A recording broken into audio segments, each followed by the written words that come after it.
What up, what up, what up, what up, what up, y'all? Here again with Bear Down Weekly, man. Another letdown, man. Last couple weeks been so frustrating that we couldn't even bring you a show. So here we are after a valiant effort by your Chicago Bears today. Still come up short. And there's a lot to unpack, man. But we're gonna start with the stats, man.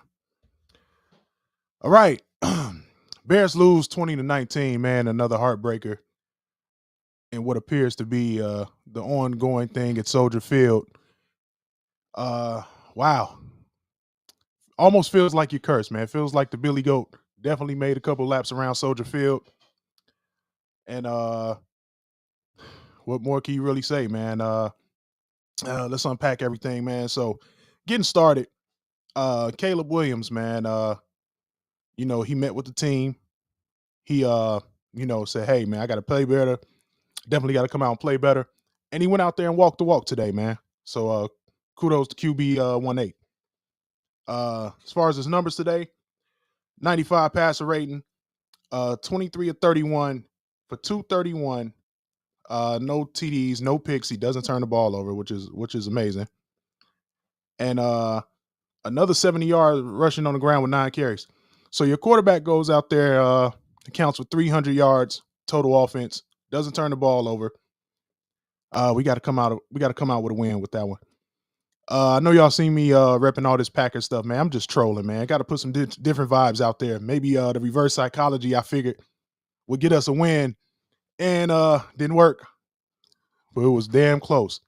So I'm still gonna be on that type of timing. I'm gonna big up our biggest rival until we get Eberflus out of here. Let's unpack a little bit more of the box score real quick.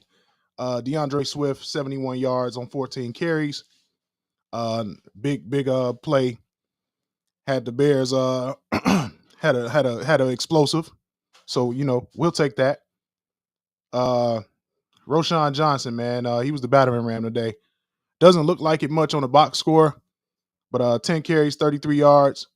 You'll take that, man. Had a touchdown. Him and DeAndre Swift account for the Bears 2 scores today. You'll take that, man. Definitely think we found our goal line back for sure. DJ Moore on a couple of jet sweep. One carry, well, just one attempt for 5 yards. And that's pretty much it for the run game. Receiving, man, spread the ball around quite a bit. Roma Dunze led today with 10 targets, 6 catches, 65 yards. Had a crucial conversion on fourth down that put us in position to win the game. We all know how it turned out, but Roma Dunze arguably is the best receiver on the team at this point. DJ Moore, 7 targets, 7 receptions, 62 yards. Cole Kmet, 3 targets, 3 receptions, 42 yards. Keenan Allen, 8 targets, 4 catches, 41 yards. DeAndre Swift, 2 targets, 2 receptions for 13 yards. So, yeah, let's get into a lot of the big adjustments up at Hallis Hall this week, man. Thomas Brown, a welcoming addition of professionalism, welcoming addition of strategic competence. Wasn't perfect, but it was a solid game plan. 34 pass attempts, 34 runs, perfect balance on offense. Where the hell was this when you were struggling? You know what I mean? Hopefully we can keep it up, man. Schedule's not getting no easier. It's going to be tough sledding. But you just want to see these guys put up a fight, man. But Thomas Brown, in my opinion, make him the interim coach for the rest of the year. And we're about to get to the nuts and bolts of the show today. Definitely got some trivia coming up a little later too, before we get off there.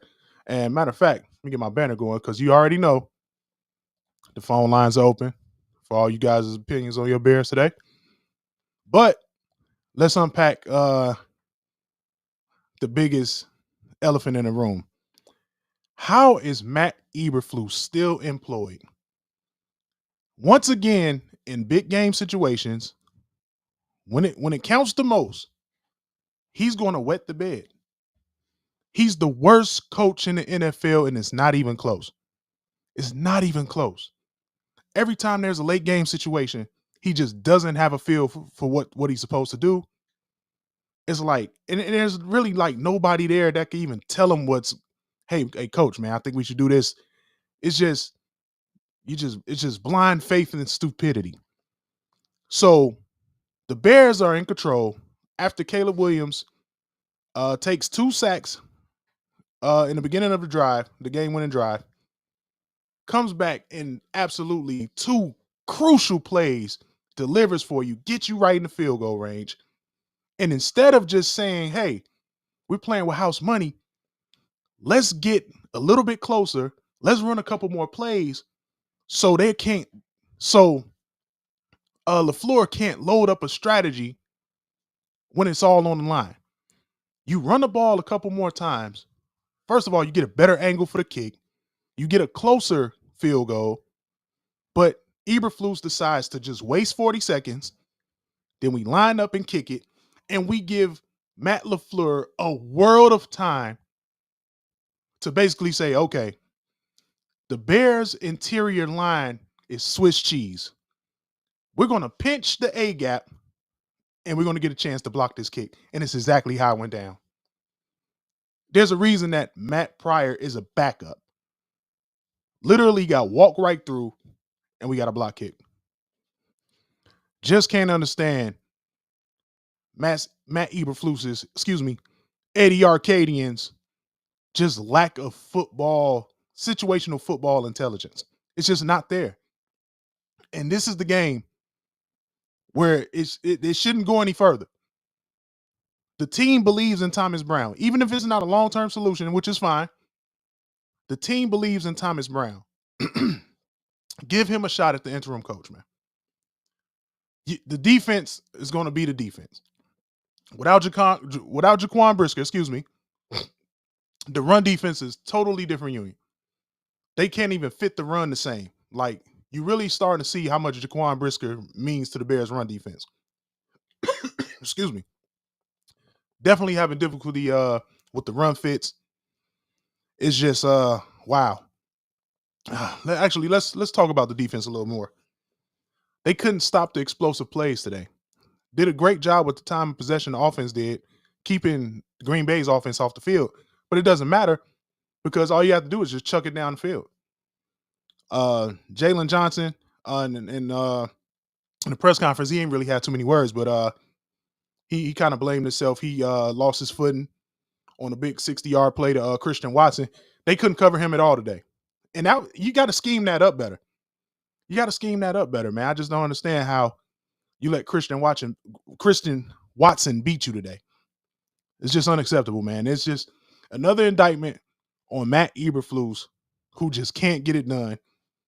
How do you let this guy finish out the season? It's sending a horrible message to your troops. You got to let him go, man.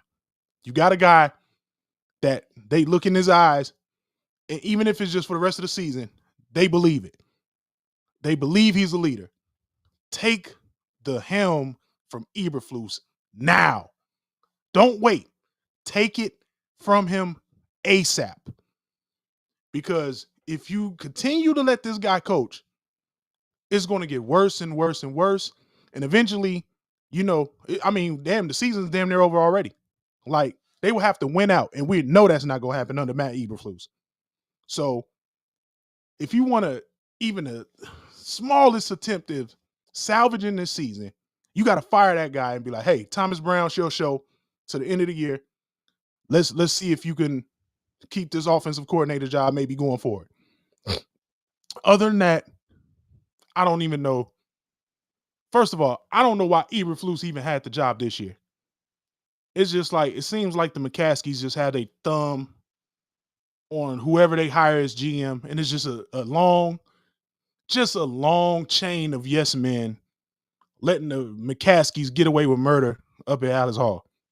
And it's got to stop, man. It's got to stop, man. You beat the Packers today. You spin the whole entire narrative of what we could do. Got some comments, man. Let me get to these comments.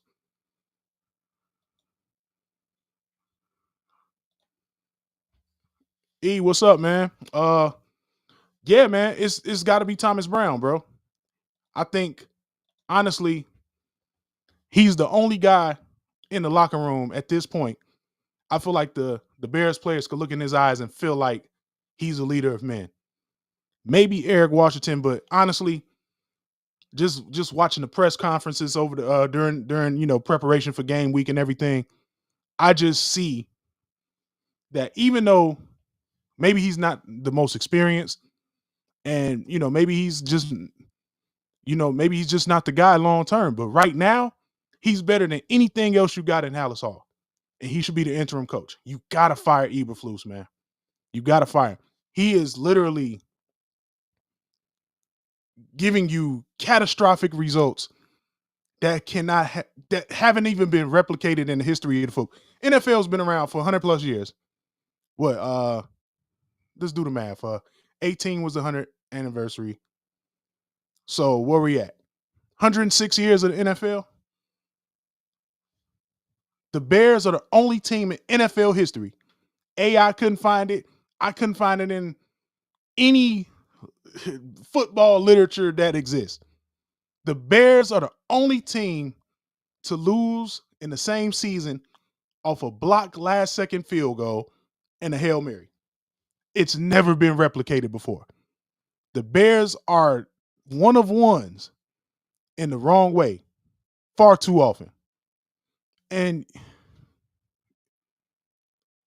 they have to prove to me that the McCaskies aren't just like, look, we don't care about none of that shit, which isn't my gut. My gut tells me that I'm 100% under on that type of timing when it comes to McCaskies. I think they're like, hey, as long as you get us some money, we don't care about the results.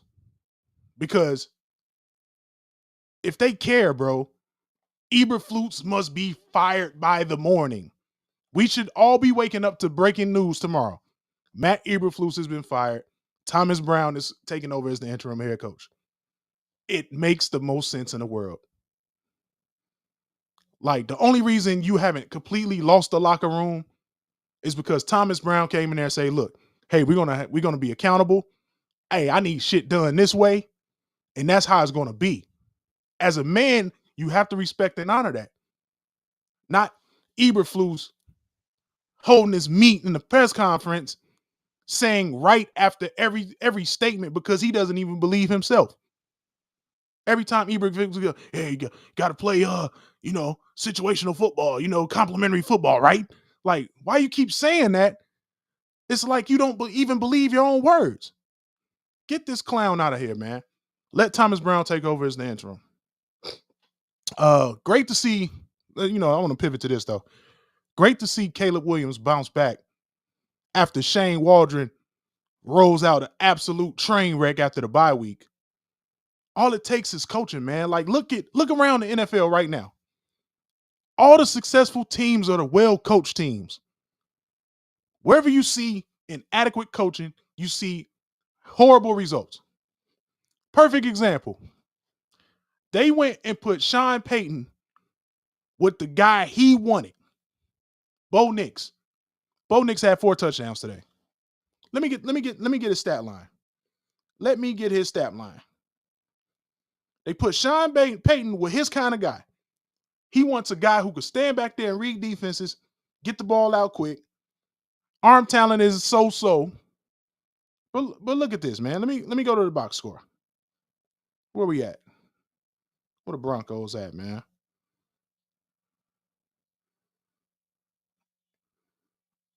Excuse me, I'll pull up the box score. Okay. Here we go. So the Broncos absolutely rout the Falcons 38-6 today because they got it together with the coaching. Sean Payton demands a standard. He's coaching Bo Nix up. Bo Nix may be arguably the best quarterback in his draft class statistically when it's all said and done at the end of the year. And they're playing well. We're talking about let me see, where we at with the Broncos, man? Here we go. Look at Bo Nix today. 28 of 33, 307 yards, 4 touchdowns. Unbelievable, man. You got that right. You got a guy that understands culture. You got a guy in there. John Elway is letting him cook. He said, you know what? Come in here. Russ ain't your guy? Fine. Let's tank. Let's go get your guy. And let's build the team around him. They're having success. Watch out for the Broncos, man. Because coaching fucking matters in the NFL. In any professional sports league. If you're poorly coached, you're going to poorly perform. Period. This kid is lighting it up now. 145 QBR today.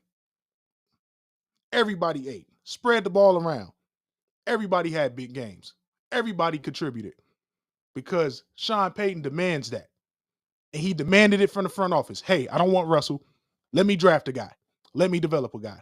Look what you're getting out of Bo Nix right now. Absolutely. Absolutely. That's what we on. Hey, Levi, let him be the coach. Because he's going to let Caleb be Caleb.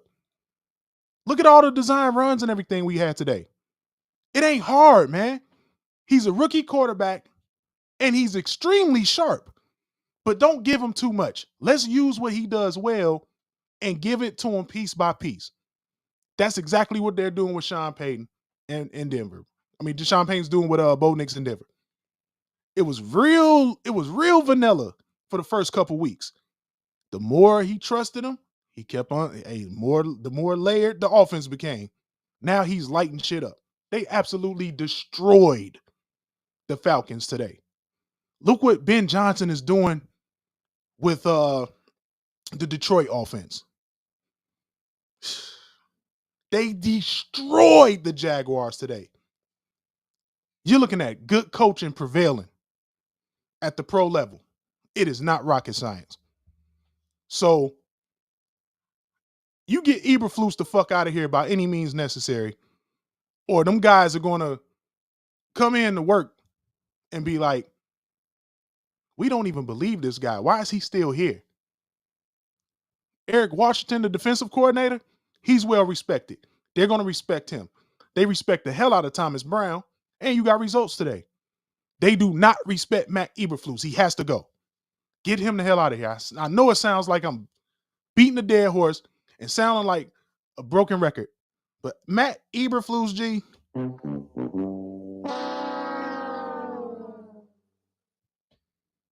go back to coaching defense somewhere. I'm sure you'll get a defensive coordinator job at the college level, at the NFL level. Somebody love to have you coach their defense, man. That's just fine. You do not have the stones to be an NFL head coach. And just like I've been saying, and shout out to the homie Sean Stradamus, old hating crazy ass. He's right, though. We've been on the same page when it comes to this comment right here. You should have fired him last year. The minute you decided you didn't want Justin Fields, it's time to hit the reset button on everything. Admit that you fucked over Justin Fields. Hey, we're going with Caleb. That's fine. He's a dog. He could get it done. But you surround that kid with the infrastructure that he needs to win because the talent is on the roster. Now, another Price is Right horn goes out to the GM Ryan Poles. Do I appreciate him upgrading the roster and giving us the most offensive talent we had since probably the Trestman era? Absolutely. But this guy, let's give him one more.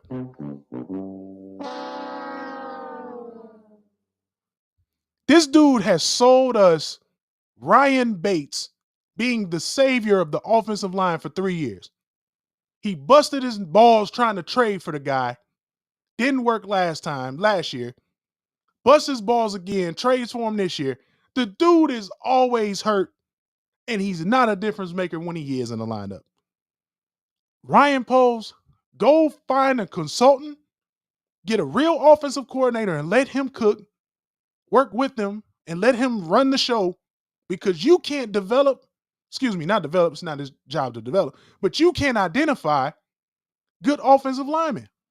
Now, the tackle position, you saw it was night and day. We needed those guys last week. But still, jury's out on Darnell Wright. You got to steal with Braxton Jones, but he's a fifth rounder. He's going to cap out soon. His talent level is going to cap out soon. The interior offensive line is absolutely terrible at the guard position. You've wet the bed with the Nate Davis signing. Coleman Shelton is actually settling in. He's super smart. He's just not as physical of a guy as you would need at the point of attack. But he's smart. And if you had better position talent at the guard spot, he wouldn't be as bad. But Tevin Jenkins, man, I'm sorry, bro. They want to pay you. They want to pay you, but you are injured every other game at this point. I'm good on the Tevin Jenkins experiment, man. When he's healthy, yeah, he's good. But that's just too far and in between. You need stability at the guard position. It's definitely a still upgrade center. Maybe bring Coleman Shelton in as a backup. Definitely need a right guard. Very bad. You cannot be rolling out Jake Curran and Matt Pryor at guard. It's not at the NFL level, man. No way in hell. PA, what's happening, my man? Levi, I appreciate all the comments, bro. He said I would be great at analyzing. Absolutely, man. Man, you know what? Matter of fact, I need to probably just expand my coverage, man, because giving the Bears all of this energy, man, you seeing what we're getting back as a fan base is very just it gets your week off to just a bad start. It's just bad juju all over at Hallis Hall and at Soldier Field, man. And it affects your week, man. Think about it. You lose to the Packers, you going into work Monday, you pissed off. Get your whole week off to a bad start. And for the people who say they don't carry BS, because you're tuning in every week, you're buying the merch, you're buying jerseys, you're buying tickets, bear down this, bear down that. The minute they start getting their head kicked in, oh, I don't care. Bullshit. Yes, you definitely care. Because when they win, you care. So we got to demand better. And it starts with firing Matt Eberflus. He has to go. Yesterday. Last year he had to go. Cosmos, what's the word, brother? And just got a blank comment, but peace anyway. You know what I'm saying? Appreciate you for tuning in. But yeah, man. Starts up top, man. I've been seeing bad coaching at the high school level, at the college level, at the NFL level far too often this year. And just knowing that special teams league wide, the kicking game has been awful this year, league wide. Eberflus, man, give yourself a better chance to not be the Billy Goat Gruff today and get out of there with a win, man. Are you even trying to save your job at this point, Eberflus? 14-30 as the Bears head coach. Unacceptable. I don't care who you got on the roster. I give you 1 year. I give you a pass. 1 year of that crap. 14-30 is unacceptable. Especially when you are literally costing your guys games. Single-handedly. You are doing it. Not the players. You're doing it. Bad decision making. Everything flows through you when it's all said and done. As the head coach, you can veto a decision. You could go with your guys. You wet the bed far too often when the game's on the line. At the very least, this team should be 6-4 right now. Probably 8-2 if everything is aligned perfect. No way in hell this team should be 4 what were we 4-6 now? 4-6. If this dude still got a job tomorrow, I think as a fan base, man, we just got to all take a week off. Don't show up to Soldier Field, even though you meatheads gonna do it anyway. Hey, find another game to watch. Got to make a statement as a fan base, man. Matt Eberflus has to go ASAP. Should happen tonight. Honestly, after 11 straight L's to the Packers, 11 straight, why not, bro? How do you lose to your arch rival 11 straight? That's why I was trolling social media all week long with my Packers BS, because I knew somehow they were going to pull it off because Matt Eberflus was retained, man. So, here we are again. 4-6, season's pretty much over. Yeah. Here we go again. But I think we got something with Caleb Williams, man.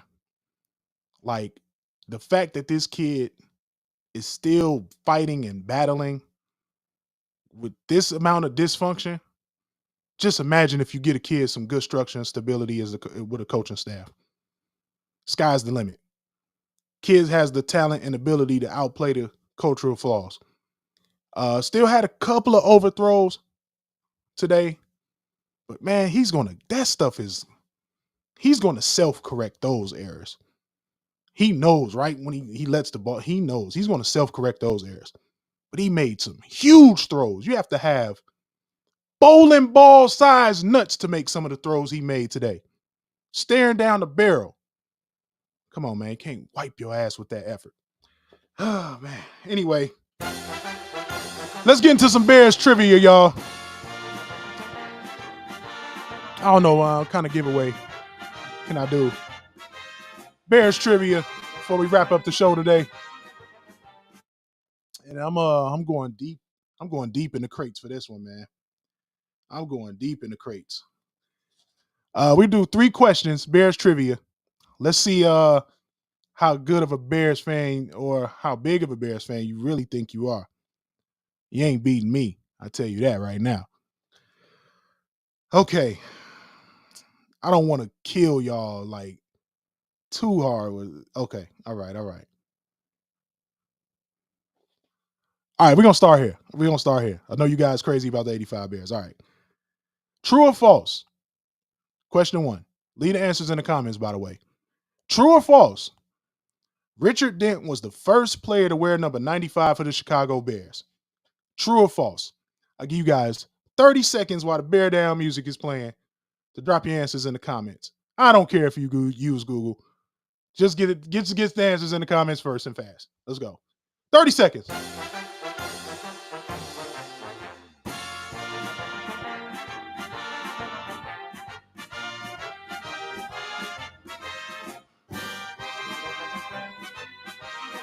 All right, now we're going to count it backwards. And 5, 4, 3, 2, 1. All right. Let's get those answers in the comments. Or you call in with your answers. I don't care. True or false? Richard Dent was the first player to ever wear number 95 for the Chicago Bears. There it is. Yes, sir, Real. That is correct. Richard Dent is, in fact, the first Bear ever to wear number 95, man. Shout out to the 85 Bears legend, Hall of Famer Richard Dent. We could definitely use a guy like him opposite Montez Sweat or as the main guy and let Montez Sweat be the complimentary guy. Pass rush was non-existent today. Forgot to mention that. But it's going to be non-existent for the rest of the season. Really missing Andrew Billings and really missing Jaquan Brisker today. The run defense is like night and day without those two guys. Unreal. Anyway, my man, Real, I'm gonna find something cool to hit you off with, man, for correct answer. Okay. Ooh, this is a good one. This is a really good one. Okay. Question number 2. Which quarterback took over number 6 in Chicago one season after Jay Cutler retired in 2016? 30 seconds to come with your answers.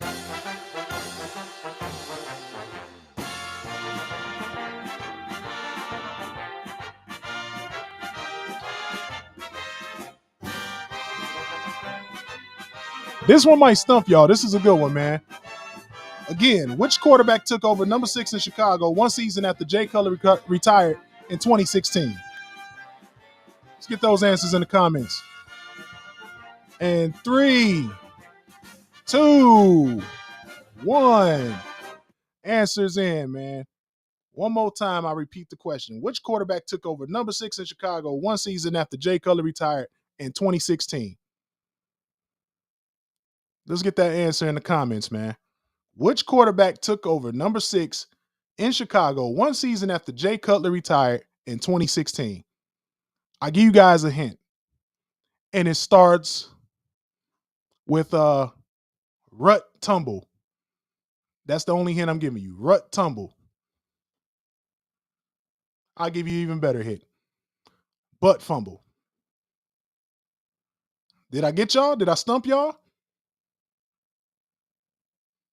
Leave it in the comments if I got you guys stumped with that. Last time I repeat the question. Which quarterback took over number 6 in Chicago one season after Jay Cutler retired in 2016? Give you one more hint. Butt fumble. I guess I got you guys stumped. So y'all get the Prices Right horn for no correct answers in the chat. The answer is actually New York Jets and USC legend Mark Sanchez. Y'all probably don't even remember that we even had Mark Sanchez. By the time he got to the Bears, he was absolute buns. Straight buns. Hoo-wee. All right. We gonna get real far into the crates for this last question before we get up out of here. Ooh-wee. I think y'all gonna like this question. All right. Ooh. Okay. This is a good one. It's too late, man. I already came with the answer. Real. Hey, you're right though. You're correct, man. Mark Sanchez, Mr. Butt Fumble himself. USC legend. New York Jets legend. Butt Fumble Mark Sanchez. First guy to wear number 6 after Cutler retired, 2016. All right. For the last question. Ooh, man. You know, I think I'm gonna do 2 more. For y'all. Let's do 2 more questions, y'all. Okay. Which team has allowed the most 300-yard passing performances to Bears quarterbacks? The answers are as follows. Let's see if you guys could get the correct one. Yes, sir, Vlad. Fire everybody, bro. Fire them all. Let's go. Which team has allowed the most 300-yard passing performances to Bears quarterbacks? The answers are as follows. Got to get the right one, though. Minnesota Vikings, the Detroit Lions, the New York Giants, or the Green Bay Packers. I'm going to give y'all 30 seconds to come with your answers. Leave them in the chat. Which team has allowed the most 300-yard passing games to the Bears quarterbacks? Excuse me, from Bears quarterbacks. Minnesota Vikings, Detroit Lions, New York Giants, or the hated frozen tundra. Oh, okay. Let's see.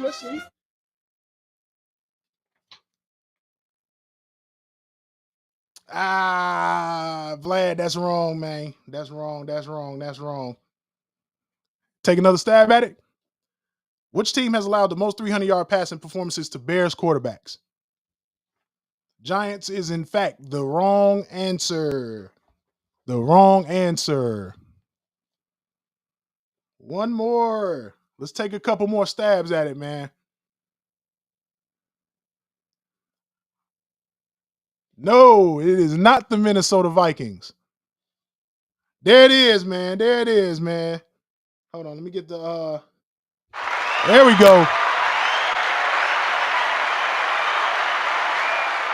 The Detroit Lions is the correct answer. Good shit, Vlad. kind of the process of elimination answers, but I still give you props for it, man. I still give you props for it. It is the Detroit Lions, man. Go figure. A lot of those probably came from let me see. They had some solid quarterbacks over the years, man. Uh who's my guy though? It was when they had Henry Moore, man. They had a really solid Herman Moore. They had Herman Moore as the quarter is their number one threat as the wide receiver. Uh I don't know, man. It's probably Matt Stafford, man. It's probably Matt Stafford. I ain't gonna lie to you. For some reason, I don't feel like it's Matt Stafford. That's a whole nother question in itself. I'm gonna get to the bottom of that for you, man. So let's get out of here with one more question. Oh, okay. This is a great one. This is a great one. This is a great one. Very underrated guy for the Bears, in my opinion. And see, the trivia is actually making this a lot easier to stomach because it's fun. You ain't thinking about how bad we suck right now. But anyway, let's get to the last question, man. How many years did Neil Anderson lead the Bears in rushing? Was it 5 years, 6 years, 7 years, or 8 years? You are on the clock with your answer. How many years did Neil Anderson lead the Chicago Bears in rushing? I think I'm going to stump y'all with this one. How many years did Neil Anderson lead the Chicago Bears in rushing during his stint as a Chicago Bear? Big number 35, took over for Walter Payton, and was a hell of a player coming out of the University of Florida. 4 years is incorrect. Let me give you guys the choices. Was it 5 years, 6 years, 7 years, or 8 years? Incorrect. It absolutely was not 5 years, but you're getting a little warmer. How many years did Neil Anderson lead the Chicago Bears in rushing? He was here for a lot longer than you guys may have thought. It seemed like he wasn't here that long, but we had Neil Anderson for quite some time. Neil Anderson was here for quite some time. You guys give up? Question mark in the chat if you give up. I'll give you the answer. I'm going to take that as y'all give up. Neil Anderson led the Bears in rushing for 7 years. Yes, 7 years. Only Walter Payton. 7 years, Vlad. But that's still very impressive, man. Neil Anderson was a walking 1,000-yard rusher, man. And honestly, nope, the answer is 7 years. So Neil Anderson was a walking 1,000-yard rusher, man, but they gave him the ball too much, man. They were still under the we not really throwing the ball. I mean, one of the Bears really ever thrown the ball effectively, honestly. Since Eric Kramer with the 95 Bears offense with Curtis Conway and Jeff Graham, where he owns the Bears single season passing record, and it's still not 4,000 yards.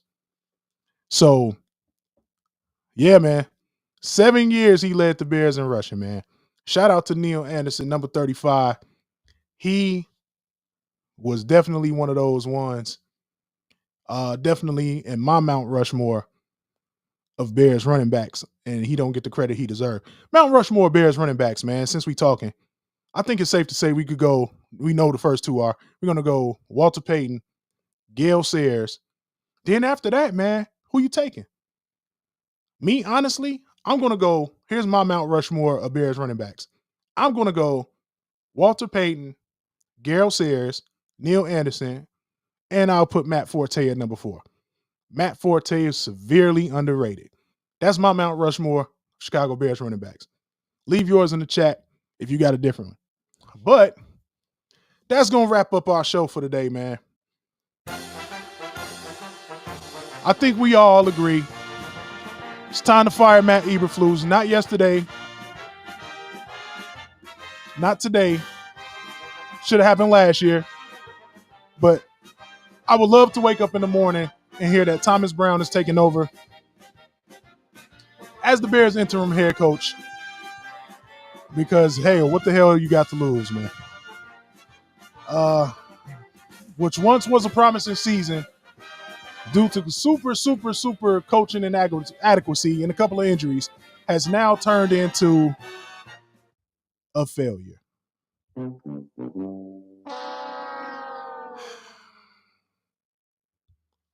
So we'll be back next week, man. Got another tough one. Minnesota. I don't know. Give me a score prediction, man, before I end the broadcast, man. I don't see. I mean, they'll be competitive, man. Especially if they pull the plug on Eberflus and let Thomas Brown lead, run the show at least to the end of the season. They should be competitive in these division games. They're division games. You're gonna play these guys tough. You know them. But winning these games, man, if you got Eberflus as the head coach, it's not happening, man. So once again, I appreciate you guys, man. We'll be back next week, man. Phone lines are open. Nobody really tapped in today. I understand, man. You lose to the Packers, you don't really want to talk. But Bears trivia, appreciate everybody tapped in with the answers, man. Y'all did great. We'll be back next week, hopefully after a win against the Vikings. But at this point, man, might as well get the draft pick. I don't know, man. Still, bear down. And yeah, I'm still going to be trolling with all the Packers paraphernalia. Don't take me too serious, though, man. We're just having fun on the internet. I'll catch y'all next week. Bear down.